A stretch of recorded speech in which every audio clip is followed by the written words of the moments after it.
Hello, Comic Book Nation. I'm Chris Killian, and I am here at New York Comic Con, courtesy of Whatnot, and we are here right now to talk about Velma. Hello, everybody. How you guys doing? Mindy Kaling, Charlie, how are you? Have you guys had a chance to go out on the floor yet and spot any Velma cosplay? Not yet. No, this is my first look at it, and it's unbelievable. Yeah, there's. I think I've seen one out there, so you might really? spot. Yeah, We'll find I them. think so. We'll Yeah. find them. So obviously, Velma is coming to HBO Max, and it's an adult take on the Myster Inc. gang. How adult are we talking here?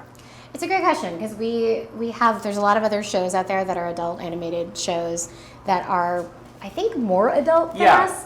Like, we are big fans of Rick and Morty and we're big fans of Harley Quinn, but I think both of those shows are probably kind of more they're, adult. They're more adult in kind of every way. Yeah, it's interesting. We've written together for so long, and we just kind of have a tone where we don't swear a lot, I guess is the easiest way to say. That seems to be one of those sort of defining marks of what makes you adult. How much do you swear? We don't swear a lot, but I think we deal with some very graphic nature in terms of the crimes that Velma is solving this season. Tons of murders. Oh, okay. Murders and nudity and graphic. Okay. Not so well. much. It's suggestive though. It's suggestive. Definitely it's suggestive. Very, Oh, okay. Yeah. Well, speaking of, with why was Velma the member of the Myster Inc. that you felt like that she had the most untapped potential to really mine out of? She's so beloved for a lot of reasons. I mean, growing up, I just was one of the only people or on the animated character I could really identify with.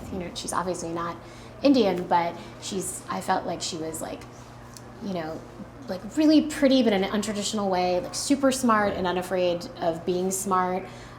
Big thick glasses, which obviously I can identify with. And so when I started working with Warner Brothers Animation and they had this whole catalog of the Hanna-Barbera cartoons, she was the first one that I thought, wow, that would be really interesting to find out about her origin story. Mm-hmm. Well, and you have done a great job of modernizing her for this spinoff. Are you going to do any sort of changes to any of the other characters that we can expect? Is there anything that you have some cool ideas for? Yeah, I mean, it's an origin story. So that for me, it's always like, how did they get from A to B? So I think when you first meet the characters, they'll be different than what you're used to, but you stick with the series because you sort of see where you're going. We drop Easter eggs along the way, and and so those moments when a character does something that is sort of more identified with their original version, it's like, okay, now I get it. Right. One of the things that I love most about Scooby Doo is back in the 70s, they had this Scooby Doo Batman crossover. And you mentioned Harley Quinn earlier, and since this is all going to be on HBO Max, has there ever been any talks about, if this takes off, maybe sort of doing some sort of Harley Quinn crossover with Velma, like a special episode or something?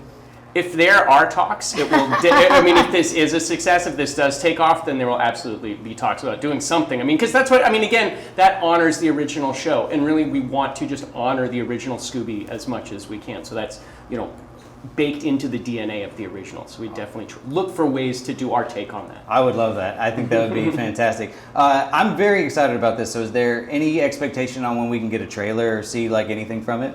I think it'll be very imminently. Is that it? Is that yes. Imminently? There will be a good little teaser trailer. Awesome. I can't wait. Thank you guys so much for taking the time to talk sure. with us. And you guys stick with Comicbook.com as we're going to continue all week long with the best New York Comic Con coverage.